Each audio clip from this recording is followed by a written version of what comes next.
ഒരു പ്രത്യേക സ്ഥലത്തെ വലയം ചെയ്തുകൊണ്ടുള്ള പ്രാർത്ഥന. ആ പ്രാർത്ഥനയ്ക്ക് പുറമേ ശബ്ദമൊന്നും ഉണ്ടാകുകയില്ല. പക്ഷേ ദൈവിക അധികാരത്തിൽ നടക്കുന്ന ആ മനുഷ്യൻ്റെ സഞ്ചാരം ഉണ്ടല്ലോ, ആ സഞ്ചാരം ആ പ്രദേശത്തെ പിടിച്ച് കുലുക്കും. നിങ്ങളുടെ വീട്, നിങ്ങളുടെ ബിസിനസ് വ്യാപാര സ്ഥാപനങ്ങൾ, നിങ്ങളുടെ സഭാ ഹാൾ അല്ലെങ്കിൽ ആത്മിക ശുശ്രൂഷകൾ നടക്കുന്ന സ്ഥലം, നിങ്ങളുടെ പ്രിയപ്പെട്ട കുഞ്ഞുങ്ങൾ പഠിക്കുന്ന വിദ്യാഭ്യാസ സ്ഥാപനം ഉൾപ്പെട്ടുള്ള പ്രദേശം, ഇങ്ങനെയൊക്കെയുള്ള ഇടങ്ങളിൽ ഈ രീതിയിലുള്ളൊരു പ്രെയർ കവറേജ്, ഒരു പ്രാർത്ഥനാ വലയം സൃഷ്ടിക്കാൻ നിങ്ങൾ ഇറങ്ങി പുറപ്പെട്ടാൽ അത് വളരെ വേഗതയിൽ അന്തരീക്ഷത്തെ ദൈവപ്രവർത്തിക്കും നിങ്ങളുടെ അനുഗ്രഹത്തിനും അനുകൂലമായ വിധത്തിൽ പിടിച്ചു തിരിക്കും. അതേ തുടർന്ന് ഒത്തിരി നിങ്ങൾ കഷ്ടപ്പെടാതെ തന്നെ ദൈവത്തിൻ്റെ അസാധാരണമായ ഇടപെടലിനാൽ വലിയ റിസൾട്ടുകൾ, അനുഗ്രഹങ്ങളുടെ വലിയ കുത്തൊഴുക്കുകൾ തന്നെ ജീവിതത്തിൽ ഉണ്ടാകുന്നത് കാണാൻ പറ്റും.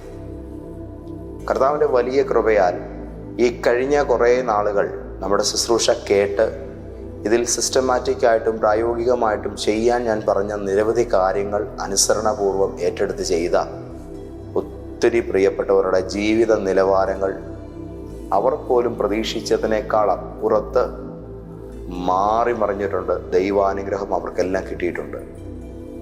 ഈ ദൈവിക പ്രവൃത്തിയുടെ പശ്ചാത്തലത്തിൽ ഇന്ന് ഞാൻ നിങ്ങളോട് പറയാൻ പോകുന്ന ഈ വലിയ ആത്മീക ശുശ്രൂഷ രഹസ്യം നിങ്ങൾക്കൊരു പുതിയ വഴിത്തിരിവായി തീരാൻ പോകുകയാണ്. അതുകൊണ്ട് വളരെ പ്രാർത്ഥനയോടുകൂടെ ഇന്നത്തെ ദൗത്യത്തിൽ നിങ്ങളുടെ കാലുകളാണ് ദൈവരാജ്യത്തിൽ ശുശ്രൂഷ ചെയ്യാൻ സമർപ്പിക്കപ്പെടുന്നതെന്നുള്ള തിരിച്ചറിവോടുകൂടെ നിങ്ങളുടെ കാലുകളെ ദൈവസന്നിധിയിൽ ഒരു ആത്മീക ശുശ്രൂഷയ്ക്ക്, ഒരു ആത്മീക പോരാട്ടത്തിന് സജ്ജമാക്കി തയ്യാറാക്കി വെച്ചു. ഇന്നത്തെ ദൂത് തീരുന്നതിന് മുൻപ് ആ ദൈവ പ്രവൃത്തി നിങ്ങളുടെ മേൽ ആരംഭിക്കും. ലോകത്തിൻ്റെ നാനാ കോണുകളിൽ പരിശുദ്ധാത്മാവിൻ്റെ ഇന്നത്തെ ഈ ദിവ്യാലോചന കേൾക്കാൻ പ്രതീക്ഷയോടെ കാത്തിരിക്കുന്ന എല്ലാവരെയും ഒരുപാട് സന്തോഷത്തോടെ ഇന്നത്തെ പ്രവചന ദൂതിലേക്ക് യേശു കർത്താവിൻ്റെ വലിയ നാമത്തിൽ സന്തോഷപൂർവ്വം ഞാൻ സ്വാഗതം ചെയ്യുന്നു. കോട്ടയത്തെ നമ്മുടെ ലൈഫ് ചേഞ്ചർ പ്രോഫറ്റിക് ചർച്ച് ദൈവത്തിൻ്റെ കൃപയാൽ ഒരുപാട് മനുഷ്യജീവിതങ്ങളെ സ്വാധീനിക്കുകയും അസാധാരണമായ ജീവിതാനുഗ്രഹങ്ങളുടെ രൂപാന്തരങ്ങളെ വിളിച്ചു പറഞ്ഞുകൊണ്ട് നിരവധി സങ്കടങ്ങളെ സന്തോഷങ്ങളാക്കി തിരുത്തി രോഗങ്ങൾക്ക് ദൈവിക രോഗശാന്തി അരുളി ബന്ധിതരായി വന്ന അനേകായിരക്കണക്കിന് മനുഷ്യരുടെ ദുർഭൂത ശക്തികളെ അവരിൽ നിന്ന് അഴിച്ചു മാറ്റി അവർക്ക് യഥാസ്ഥാനം നൽകി കർത്താവിൻ്റെ കരമായി അത് മുന്നോട്ട് പോയിക്കൊണ്ടിരിക്കുകയാണ്. നിങ്ങളെ ഒരു ദിവസമെങ്കിലും ആ ശുശ്രൂഷയിൽ വന്ന് പങ്കുചേരാൻ ഞാൻ ക്ഷണിക്കുകയാണ്. നിങ്ങൾക്ക് നിരാശപ്പെടേണ്ടി വരില്ല. നിങ്ങളുടെ ലൈഫിൽ അതൊരു ടേണിംഗ് പോയിന്റ് തന്നെയായിരിക്കും. വിഷയത്തിലേക്ക് വരാം. ദൈവത്തിൻ്റെ പരിശുദ്ധാത്മാവ് നിങ്ങളോട് ഇന്ന് പറയുന്നത് നിങ്ങളുടെ കാലുകളെ ഒരു ദൗത്യത്തിനായി ഒരുക്കുക എന്നതാണ്. ഇത് ഇന്നോ ഇന്നലെയോ തുടങ്ങിയ ഒരു പദ്ധതിയോ പരിപാടിയോ അല്ല.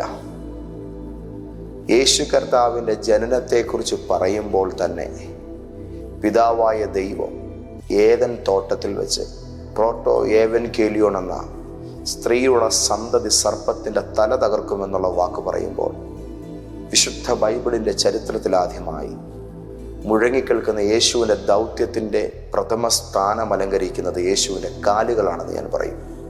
കാരണം സർപ്പത്തിൻ്റെ തല തകർക്കാൻ ദൈവപുത്രൻ അവതരിക്കുന്നു. അപ്പോൾ നിലത്തഴയുന്നൊരു ജന്തുവിൻ്റെ തല തകർക്കണമെങ്കിൽ കാലുകളാണല്ലോ ആയുധമാകുന്നത്. ചുരുക്കത്തിൽ യേശുവിൻ്റെ കാലുകൾ വിശുദ്ധ ബൈബിളിൽ ഏറ്റവും ശ്രദ്ധേയമായിരിക്കുന്ന ഒരു പദവി തന്നെ അലങ്കരിക്കുന്ന ഇടമായി നിലകൊള്ളുന്നുണ്ട്. യേശുവിൻ്റെ പാദസ്ഥാനത്തെക്കുറിച്ച് പറയാനല്ല ഇപ്പോൾ ഞാനിത് പറയുന്നത്. അപ്പോൾ തന്നെ ദൈവപ്രവൃത്തിയുടെ ഇടപെടൽ അല്ലെങ്കിൽ കർത്താവിൻ്റെ സാന്നിധ്യം വരുന്ന ശബ്ദം ആദ്യ മനുഷ്യനായ ആദാം കേട്ടു എന്ന് പറയുന്നത് ദൈവത്തിൻ്റെ കാലൊച്ച കേൾക്കുന്നു എന്ന നിലയിലാണ്. ചുരുക്കത്തിൽ സഞ്ചരിക്കുന്നൊരു ദൈവപ്രവൃത്തി, നടക്കുന്നൊരു ദൈവിക ഇടപെടൽ, അതുമായി ബന്ധപ്പെട്ടാണ് ഇന്നത്തെ ദൂത് ഡിസൈൻ ചെയ്യപ്പെട്ടിരിക്കുന്നത്. നിങ്ങളുടെ ലൈഫിനകത്തേക്ക് ഇത് കയറി വരുമ്പോൾ ഒരു കസേര ഇട്ട് നിങ്ങളുടെ അരികിലിരുന്നു കൊണ്ട് ദൈവത്തിന് ഈ ആലോചന പറയാനല്ല ഇഷ്ടം. പകരം നിങ്ങളുടെ കൂടെ നടന്നുകൊണ്ട് ഇന്ന് രാവിലെ ഈ ദൂത് ഷെയർ ചെയ്യാനാണ് ഹോളി സ്പിരിറ്റ് ആഗ്രഹിക്കുന്നത്. നിങ്ങളുടെ കൈ പിടിച്ച് നിങ്ങളെ നടത്തിക്കൊണ്ട് ചില കാര്യങ്ങൾ നിങ്ങളുടെ ജീവിത പരിസരത്തിൽ ചെയ്തെടുക്കാൻ ദൈവം ആഗ്രഹിക്കുന്നു. വിശുദ്ധ ബൈബിളിൽ നിന്നും ചില സന്ദർഭങ്ങൾ വേഗത്തിൽ ചൂണ്ടിക്കാട്ടിക്കൊണ്ട് ഈ വിഷയത്തിലേക്ക് ഞാൻ നിങ്ങളെ കൂട്ടിക്കൊണ്ടു പോകാം. ഉൽപ്പത്തി പുസ്തകം 13-ാം അധ്യായത്തിൻ്റെ 7-ാമത്തെ വചനത്തിൽ ദൈവം അബ്രഹാമിനോട് നടക്കുക എന്ന് പറയുന്നതായ ഒരു പ്രത്യേക നിയോഗം നൽകുന്നതായി നമുക്ക് കാണാൻ കഴിയുന്നുണ്ട്. നടന്ന് നോക്കുന്ന ദേശത്തെ നിനക്ക് ഞാൻ അവകാശമായി എഴുതുമെന്നുള്ള ദൈവത്തിൻ്റെ വാഗ്ദാനം അവിടെ വെളിപ്പെടുന്നുണ്ട്. ആ വചനം ഒരു അസാധാരണമായ വചനമാണ്. ഉൽപ്പത്തി പുസ്തകം 13-ാം അധ്യായത്തിൻ്റെ 17-ാം വചനം, നീ പുറപ്പെട്ട് ദേശത്ത് നെറുകയും കുറുകയും സഞ്ചരിക്കുക. സത്യത്തിൽ ഇവിടെ ദൈവം എന്താ പറയുന്നത്? കൺമുമ്പിലുള്ളൊരു ദേശം, ആ ദേശത്തിലൂടെ നീ എങ്ങനെ സഞ്ചരിക്കണം? നെടുകെ കുറുകെ. ചുരുക്കത്തിൽ അബ്രഹാമിന് സഞ്ചരിക്കാൻ ദൈവം ഇവിടെ ഡിസൈൻ ചെയ്ത് നൽകിയിരിക്കുന്ന ആ പാറ്റേൺ എന്ന് പറയുന്നത് നെടുകയും കുറുകയും എന്ന് പറയുമ്പോൾ നമുക്ക് മനസ്സിലാകും അവിടെ ഒരു ക്രൂശാണ് ഫോം ചെയ്യപ്പെടുന്നത്. ചുരുക്കി പറഞ്ഞാൽ ഒരു ദേശത്തിൻ്റെ മീതെ ദൈവത്തിൻ്റെ ശബ്ദം കേട്ടൊരു മനുഷ്യൻ നെടുകയും കുറുകയും ഒരു കുരിശാകൃതിയിൽ നടക്കുമ്പോൾ അതേ തുടർന്ന് എന്ത് സംഭവിക്കും എന്ന് പരിശുദ്ധാത്മ ഇവിടെ എഴുതിയിരിക്കുന്നു. ഞാൻ അത് നിനക്ക് തരും, ഞാൻ അത് നിനക്ക് തരും. ഒരു പ്രത്യേകമായ നിയോഗം ഇന്ന് രാവിലെ വെളിപ്പെടുകയാണ്. നീ വാങ്ങാൻ ഉദ്ദേശിക്കുന്ന സ്ഥലം, നിന്റെ ജീവിതത്തിൽ നിനക്കൊരു സ്ഥാപനം പണിയണമെന്ന് നീ കൊതിക്കുന്ന ഇടം, ഒരു വീട് വെക്കാൻ ആഗ്രഹിക്കുന്ന സ്ഥലം, ഒരു ശുശ്രൂഷ വിജയിപ്പിക്കാൻ ഉദ്ദേശിക്കുന്ന ഇടം, ഈ സ്ഥലങ്ങളെ എല്ലാം നോക്കിക്കൊണ്ട് നിന്റെ കാൽ ചുവടുകളാൽ പ്രാർത്ഥനാപൂർവ്വം നീ വെക്കുന്ന കാൽ പെരുമാറ്റങ്ങൾ കൊണ്ട് ഒരു ക്രൂശിൻ്റെ രൂപത്തിലുള്ള ഒരു ഒരു ഒരു ഒരു കാൽച്ചുവടുകൾ അവിടെ പതിയപ്പെടുന്ന കാഴ്ച ഇന്ന് രാവിലെ കാണുവാൻ ആഗ്രഹിക്കുകയാണ് സ്വർഗം. നിങ്ങളുടെ ഈ ഒരു വിശ്വാസത്തോടു കൂടിയുള്ള സഞ്ചാരത്തിൻ്റെ അപ്പുറത്ത് നിങ്ങൾ കാലുകുത്തുന്ന മണ്ണ് നിങ്ങൾക്ക് അവകാശമായി കിട്ടാൻ പോകുന്ന ഒരു വലിയ ദൈവപ്രവൃത്തി അതിന് തൊട്ടുപുറകെ എഴുന്നേറ്റ് വരുമെന്ന് ഞാൻ പറയാൻ ആഗ്രഹിക്കുന്നു. വലയം ചെയ്യുക എന്ന് പറഞ്ഞപ്പോൾ വൃത്താകൃതിയിലാണെന്ന് നിങ്ങൾ ആദ്യം ഒരു പക്ഷേ ഓർത്തിട്ടുണ്ടാകും. ഈ ഒരു പ്രദേശം എന്തായാലും അതിൻ്റെ ഒരറ്റം മുതൽ മറ്റേ അറ്റം വരെ, ഒരു ഭാഗം മുതൽ മറുഭാഗം വരെ നിങ്ങൾ നെടുകയും കുറുകയും നടക്കുക. നിങ്ങൾക്ക് അടിസ്ഥാനം അബ്രഹാമിന് ദൈവം നൽകിയ ഈ വാഗ്ദത്ത അനുഗ്രഹമാണ്. നിന്റെ കാൽ ചുവടുകളാൽ നീ ക്രൂശിനെ ധ്യാനിച്ചുകൊണ്ട് നിന്റെ ചുവട് വെച്ച് മുന്നോട്ട് നടക്കുമ്പോൾ, നെടുകയും കുറുകയും നടക്കുക എന്ന് പറഞ്ഞാൽ ഇന്നൊരു അധിക ചിഹ്നത്തിൻ്റെ രൂപത്തിൽ വെറുതെ കുരിശു വരയ്ക്കുക എന്നുള്ളതല്ല.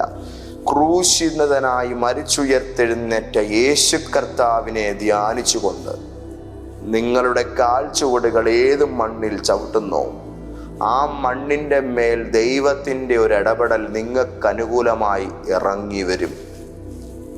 എത്രയെത്രയോ പ്രശ്നങ്ങൾക്ക് പരിഹാരം ഈ വിഷയത്തോടനുബന്ധിച്ച് ഞാൻ കണ്ടെത്തി കൊടുത്തിട്ടുണ്ടെന്നറിയാമോ? ദൈവത്തിൻ്റെ കൃപയാൽ ഒരുപാട്, എനിക്ക് തോന്നുന്നു കോടിക്കണക്കിന് രൂപയുടെ വസ്തു സംബന്ധമായ കച്ചവടത്തിൻ്റെ പുറകിൽ കിടന്ന കെട്ടുകൾ അഴിഞ്ഞു മാറി. എത്രയോ മനുഷ്യരാണ് ഈ കഴിഞ്ഞ നാളുകളിൽ അവരുടെ വ്യാപാര സംബന്ധമായ മേഖലകളിൽ ദൈവപ്രവൃത്തിക്ക് വേണ്ടി ആഗ്രഹിച്ച് പ്രാർത്ഥിക്കാൻ എത്തിയത്. എത്രയോ പേർക്കാണ് പരിഹാരം കിട്ടിയതെന്നറിയാമോ? ഒരു പിടി മണ്ണ് സ്വന്തമായിട്ടില്ലാത്ത എത്രയോ പേർക്ക് ഞാൻ ഈ രഹസ്യം പറഞ്ഞു കൊടുത്ത് അവർ നേടിയെന്നറിയാമോ? നിങ്ങളോട് ഇന്ന് രാവിലെ ഞാനിത് പറയുമ്പോൾ ഒരുപക്ഷെ മുഖാമുഖം നമുക്ക് ഓഫീസിൽ വന്ന് ഒന്നിരുന്ന് സംസാരിക്കാനോ പ്രാർത്ഥനാലയത്തിലെത്തി അല്പനേരം പങ്കിടാനോ ഉള്ള ഒരു സാവകാശം ലഭിച്ചില്ല എങ്കിൽ പോലും ഇന്ന് ഇത്തരം പ്രശ്നങ്ങളിൽ വലയുന്നവർക്ക് വേഗത്തിൽ ഒരു മറുപടി ആകട്ടെ എന്നുള്ള ഉദ്ദേശത്തോടുകൂടെ ഞാനിത് പറയുന്നു. നിന്റെ വിശ്വാസത്തിൻ്റെ മേൽ ദൈവത്തിൻ്റെ പ്രവൃത്തി ഉണ്ടാകും. അങ്ങനെയാണെന്നുണ്ടെങ്കിൽ നീ പുറപ്പെട്ട് ദേശത്ത് നെടുകയും കുറുകയും സഞ്ചരിക്കുക, ഞാനത് നിനക്ക് തരും. ആമേൻ. ഒരു വലിയ ദൈവികമായ വിടുതൽ നിങ്ങളുടെ മേൽ നടക്കാൻ പോവുകയാണ്. നിങ്ങളുടെ ദേശത്ത് കാലുകൊണ്ട് കുരിശിൻ്റെ രൂപത്തിൽ നടന്നുകൊണ്ട് ഇന്ന് വരെ മറ്റാരും നിങ്ങൾക്ക് പറഞ്ഞു തരാത്ത ഈ ആത്മീയ രഹസ്യത്തിനനുസൃതമായി നിങ്ങളൊന്ന് സ്റ്റെപ്പ് വെച്ച് നോക്കിക്കേ. മണ്ണിൻ്റെ മേലുള്ള ബന്ധനം അഴിയും. നിഗൂഢമായിരിക്കുന്ന ദുഷ്ടാഭിചാര ശക്തികൾ ശിഥിലമായി പോകും. നിന്റെ കാൽ ചുവടുകളാൽ നീ കർത്താവിൻ്റെ ക്രൂശിനെ ധ്യാനിച്ച് ദൈവപുത്രൻ്റെ കാൽവറി മരണത്തിനെ ധ്യാനിച്ചുകൊണ്ട് നീ നിന്റെ മണ്ണിനകത്തുകൂടെ ഒരു ക്രൂശിത യാത്ര നടത്തുമ്പോൾ, ഒരു കുരിശിൻ്റെ വഴി പ്രാർത്ഥന എന്ന പോലെയുള്ള ക്രൂശിനെ ധ്യാനിച്ചുകൊണ്ടുള്ളതായ ഒരു പ്രാർത്ഥന നീ ചെയ്യുമ്പോൾ ആ കാൽ ചുവടുകളാലുള്ള പ്രാർത്ഥന സ്വർഗത്തിലെത്തും. ഒരു ദൈവിക വിടുതൽ അതിൻ്റെ മേൽ നടക്കും. ഇന്ന് എനിക്ക് തോന്നുന്നു ഇതിൻ്റെ വലിയൊരു ഭാഗം ഇനിയും ഇതിൻ്റെ രഹസ്യം അടുത്തത് തുറക്കാനുണ്ട്. അടുത്ത എപ്പിസോഡിലാകാം. പരിശുദ്ധാത്മാവ് നമ്മൾക്ക് നൽകുന്ന ഇന്നത്തെ ആലോചനയിലെ ഈ ഒരു ഭാഗം കൊണ്ട് നമുക്ക് തൃപ്തരാകാം. എന്തുകൊണ്ട് വലയം എന്ന് പറയുന്ന ഭാഗം പരിശുദ്ധാത്മാവ് നമ്മൾക്ക് തരാൻ ആഗ്രഹിക്കുന്നു? വലയം ചെയ്ത് പ്രാർത്ഥിക്കുക എന്ന് പറയുന്നതിൻ്റെ പിന്നിലെ കാരണം എന്താണ്? ഈ വിഷയത്തെക്കുറിച്ച് ഞാൻ അടുത്ത എപ്പിസോഡിൽ നിങ്ങളോട് പറയാം. ഇന്നത്തെ പ്രവചനദൂത് കേൾക്കുന്ന സകലരും നിങ്ങളുടെ മണ്ണിൻ്റെ മേൽ ഈ ശുശ്രൂഷ ചെയ്തുകൊള്ളുക. വിടുതൽ വ്യാപരിപ്പാൻ പോവുകയാണ്. ഞങ്ങളുടെ കർത്താവേ, ഇന്നത്തെ ദൈവാലോചനയുടെ നടുവിൽ പ്രാർത്ഥനയോടുകൂടെ എന്നെ കേട്ട സകല ദൈവമക്കളെയും ഞാൻ അനുഗ്രഹിച്ച് പ്രാർത്ഥിക്കുന്നു. കണ്ണിൻ്റെ മുമ്പിൽ വിശാലതയുടെ വഴികൾ തുറന്ന് ഇന്നോളം കാണാത്ത അത്യത്ഭുതകരമായ പാന്താവുകൾ ഇവർക്കൊരുക്കി. യേശു അങ്ങയുടെ കുഞ്ഞുങ്ങളെ ഏറെ ആദരിച്ചുയർത്തുന്ന കൃപയ്ക്കായിട്ട് സ്തോത്രം. മഹത്വപൂർണമായ ദൈവരാജ്യത്തിൻ്റെ അനുഗ്രഹങ്ങൾ ഇന്ന് ദൈവസന്നിധിയിൽ നിന്നും കേട്ട വചനങ്ങളാൽ ഇവർ മുന്നോട്ട് അനുസരണത്തോടിറങ്ങി ഇവരുടെ കാൽച്ചുവടുകൾ അതിനനുസൃതമായി വെക്കുമ്പോൾ സകലരുടെയും ജീവിതത്തിൽ ആ കാൽപെരുമാറ്റങ്ങൾക്കപ്പുറത്ത് ഒരു ദൈവപ്രവൃത്തിയുടെ ശബ്ദവും പ്രവൃത്തിയും ഇടപെടലും അതിൻ്റെ വലിയ റിസൾട്ടുകളും ഉണ്ടാകുന്ന കാഴ്ച കാണുവാൻ അങ്ങയുടെ മക്കളെ സഹായിക്കണമേ.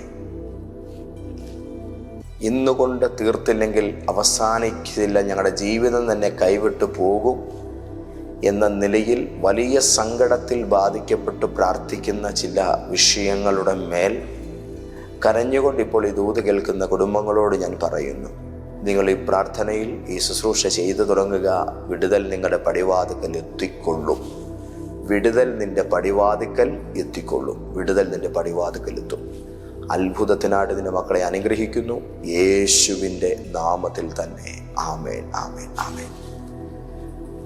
പിതാവായ ദൈവത്തിൻ്റെ സ്നേഹം, യേശു രാജാവിൻ്റെ കൃപ, പരിശുദ്ധ റൂഹായുടെ കൂട്ടായ്മ നിങ്ങളോട് കൂടെ ഉണ്ടായിരിക്കുമാറാകട്ടെ. ആമേൻ, ആമേൻ, ആമേൻ.